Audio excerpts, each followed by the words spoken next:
ಮೂಡಾ ಕೇಸ್ನಲ್ಲಿ ಸಿಎಂ ವಿರುದ್ಧ ಎಫ್ಐಆರ್ ದಾಖಲಾದ ಬೆನ್ನಿಗೆ ಇವತ್ತು ಮೈಸೂರಿನ ಮುಖ್ಯಮಂತ್ರಿಗಳ ನಿವಾಸದಲ್ಲಿ ಹೈ ವೋಲ್ಟೇಜ್ ಸಭೆಯಾಗಿದೆ. ಮುಖ್ಯಮಂತ್ರಿ ಸಿದ್ದರಾಮಯ್ಯ, ನಗರಾಭಿವೃದ್ಧಿ ಸಚಿವ ಭೈರತಿ ಸುರೇಶ್, ಮುಖ್ಯಮಂತ್ರಿಗಳ ಕಾನೂನು ಸಲಹೆಗಾರ ಶಾಸಕ ಎಸ್ ಪೊನ್ನಣ್ಣ ಈ ಸಭೆಯಲ್ಲಿ ಭಾಗಿಯಾಗಿದ್ದಾರೆ. 1 ಗಂಟೆಗೂ ಹೆಚ್ಚು ಕಾಲ ಕಾನೂನು ಹೋರಾಟದ ಬಗ್ಗೆ ಚರ್ಚೆಯಾಗಿದೆ ಅನ್ನೋ ಮಾಹಿತಿ ಲಭ್ಯ ಆಗ್ತಾ ಇದೆ. ಲೋಕಾಯುಕ್ತ ತನಿಖೆ ಹೇಗೆ ಸಾಗುತ್ತೆ, ಮುಂದೆ ಯಾವ ರೀತಿ ಹೋರಾಟವನ್ನು ಮಾಡಬೇಕಾಗತ್ತೆ, ಸೊ ನೋಟಿಸ್ ಏನಾದರೂ ಕೊಟ್ಟು ವಿಚಾರಣೆ ಕರೆಯುವಂಥ ಸಾಧ್ಯತೆ ಇದೆಯಾ, ತಮ್ಮ ಪತ್ನಿ ಮತ್ತು ಭಾಮೈದನಿಗೆ ಏನಾದರೂ ಸಮಸ್ಯೆ ಆಗುತ್ತಾ, ಇದೆಲ್ಲದರ ಬಗ್ಗೆ ಸಿಎಂ ಮಾಹಿತಿಯನ್ನು ಪಡ್ಕೊಂಡಿದ್ದಾರೆ, ಚರ್ಚೆಯನ್ನು ಮಾಡಿದ್ದಾರೆ. ಕೇಸ್ನ ಸಾಧಕ ಬಾಧಕಗಳ ಬಗ್ಗೆ ಚರ್ಚೆಯಾಗಿದೆ ಅನ್ನುವಂಥ ಡೀಟೇಲ್ ಲಭ್ಯ ಆಗ್ತಾ ಇದೆ.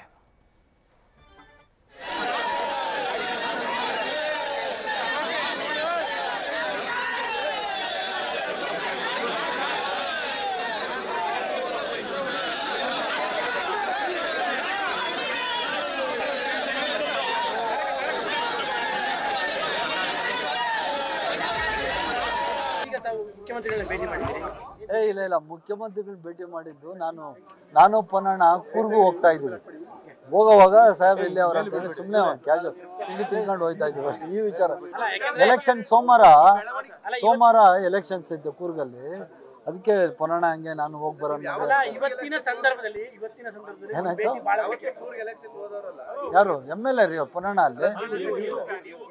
ನಾನಾ ತಲೆನೋವಲ್ಲ, ಅದಕ್ಕೆ ಆರಾಮಾಗಿ ಒಂದಿನ ಇದ್ಬಿಟ್ಟು ಬರೋಣ ಅಂತ. ನನಗ್ ತಲೆನೋವ್ರಿ, ಯಾವ್ದಂದ್ರೆ ತಲೆನೋವು ನಿಮ್ಗೆ ಬರಲ್ವಾ? ನಿಮ್ಗ್ ತಲೆನೋವು ಬರಲ್ವಾ? ಹಂಗೆ ನನ್ಗ್ ತಲೆನೋವು ಬಂದಿದೆ. ಮೂಡಲ್ಲಿ ಏನು ಸಮಸ್ಯೆನೇ ಇಲ್ಲ, ತಲೆನೋವು ನನಗೆ. ನಗ್ತಾನೆ ಖುಷಿಯಾಗಿದ್ದೀವಿ. ಯಾವ್ದಕ್ಕೂ ತಲೆ ಕೆಡಿಸ್ಕೊಳೋರಲ್ಲ. ನ್ಯಾಯಾಂಗ ವ್ಯವಸ್ಥೆಯಲ್ಲಿ ನಮ್ಗೆ ನಂಬಿಕೆ ಇದೆ. ಮುಂದಿನ ಕೋರ್ಟ್ಗಳಿದಾವೆ, ಮುಂದಿನ ಕೋರ್ಟ್ಗಳ ಡಿಸಿಷನ್ ಆದ್ಮೇಲೆ ನಾವೇನ್ ಮಾಡ್ಬೇಕು ಅಂತ ತೀರ್ಮಾನ ಮಾಡ್ತೀವಿ. ನ್ಯಾಯಾಂಗ ವ್ಯವಸ್ಥೆಯಲ್ಲಿ ಅಪಾರವಾದ ನಂಬಿಕೆ ಇಟ್ಕೊಂಡಿರೋರು. ಅಂಬೇಡ್ಕರ್ ಅವರು ಕೊಟ್ಟಂತ ಸಂವಿಧಾನ ಇದೆ, ಸಂವಿಧಾನದ ಪ್ರಕಾರನೇ ಆರ್ಡರ್ಸ್ ಬರಬೇಕು, ಅದನ್ನ ಎಕ್ಸ್ಪೆಕ್ಟ್ ಮಾಡ್ತಾ ಇದೀವಿ. ಡೆಲ್ಲಿಗೆ ಹೋದ್ರು? ಡೆಲ್ಲಿಗ ಇಲ್ಲಪ್ಪ, ಯಾರಿಗೆ ಹೋದ್ರು? ಡೆಲ್ಲಿ ಇಲ್ಲೇ ಇದೆ, ಇಲ್ಲೇ ಇದ್ದಾರೆ ಪೊನ್ನಣ್ಣ. ಯಾರು ಹೇಳಿ?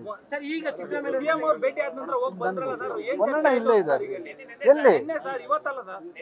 ನಾನಿರ್ಲಿಲ್ಲ, ನಾನ್ ಪೊನ್ನಣ್ಣ ಇಲ್ಲೇ ಅವ್ರೆ. ನೆನ್ನೆ ಎಲ್ಲ ಇವತ್ತು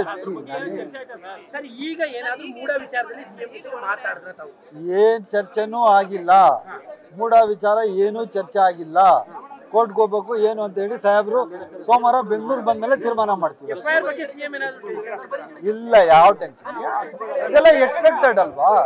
ಎಲ್ಲ ಕೇಸಸ್ ಎಕ್ಸ್ಪೆಕ್ಟೆಡ್. ನಾವು ಮುಂದಿನ ನಮ್ಮ ಮೊನ್ನೆನೇ ಹೇಳಿದೀವಿ, ನ್ಯಾಯಾಂಗ ತನಿಖೆಯಲ್ಲಿ ನಮ್ ನಂಬಿಕೆ ಇದೆ. ಮುಂದೆ ಏನಾಗ್ತದೆ ಆ ತೀರ್ಮಾನದ ಮೇಲೆ ಬಿಜೆಪಿ ಅವರ ಯಾಕೆ ಕುಮಾರಸ್ವಾಮಿ ಅವ್ರು ರಾಜೀನಾಮೆ ಕೊಟ್ಟವ್ರ? ಕುಮಾರಸ್ವಾಮಿ ಅವ್ರು ರಾಜೀನಾಮೆ ಕೊಟ್ಟವ್ರ? ನಿರ್ಮಲಾ ಸೀತಾರಾಮನ್ ಮೇಲೆ ಕೇಸ್ ಆಗೈತೆ, ಅವ್ರು ರಾಜೀನಾಮೆ ಕೊಟ್ಟವ್ರ? ಅವ್ರಿಬ್ರು ಕೊಟ್ಬಿಟ್ಟು ಬರ್ಲಿ, ಆಮೇಲೆ ಮಾತಾಡೋಣ.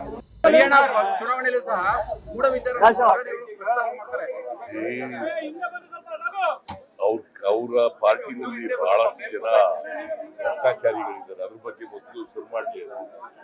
ಭ್ರಷ್ಟಾಚಾರಿಗಳಿದಾರಲ್ಲ ಅವ್ರ ಮನೆ, ಅವರ ಇದರಲ್ಲಿ ಈಗ ನರೇಂದ್ರ ಮೋದಿ ಅವರು ಹಿಂಬನ್ಬರ್ಗ್ ಬಗ್ಗೆ ಯಾಕೆ ಮಾತಾಡಲ್ಲ? ಮಣಿಪುರದ ಬಗ್ಗೆ ಯಾಕೆ ಮಾತಾಡಲ್ಲ? ಯಾಕೆ ಮಣಿಪುರಕ್ಕೆ ಹೋಗಿಲ್ಲ? ಯಾಕ್ರಿ ಹೋಗಿಲ್ಲ? ಹಿಂಬನ್ಬರ್ಗ್ಗೆ ರಾಹುಲ್ ಗಾಂಧಿ ಅವರು ರೈಸ್ ಮಾಡೋದ್ರ ಬಗ್ಗೆ ಯಾಕೆ ಮಾತಾಡೋದು? ಮೊನ್ನೆ ಇದಕ್ಕೆ ಹೋಯ್ತಾ ಇದ್ದ, ಅವ್ರ ಕಾನ್ಸ್ಟಿಟ್ಯೂನ್ಸಿಗೆ ಹೋಯ್ತಾ ಇದ್ದ, ಭೇಟಿ ಆದ ಅಷ್ಟೇ. ಮೊನ್ನೆಣ್ಣ ನಮ್ಮ ಲೀಗಲ್ ಅಡ್ವೈಸರ್ ಅಲ್ವಾ? ಲೀಗಲ್ ಅಡ್ವೈಸರ್ ಅಲ್ವಾ? ಅವ್ರ ಜೊತೆ ಚರ್ಚೆ ಮಾಡ್ತೀವಿ, ದಿನ ಚರ್ಚೆ ಮಾಡ್ತೀನಿ ನಾನು.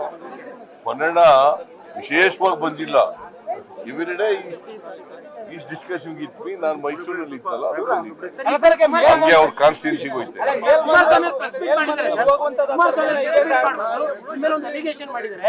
ರಾಜ್ಯಪಾಲರು ರಾಷ್ಟ್ರಪತಿಗಳ ರೀತಿ ನಡ್ಕೊಳ್ತಾರೆ ಹಿಂದೆ ಹೇಳಿದ್ರಿ.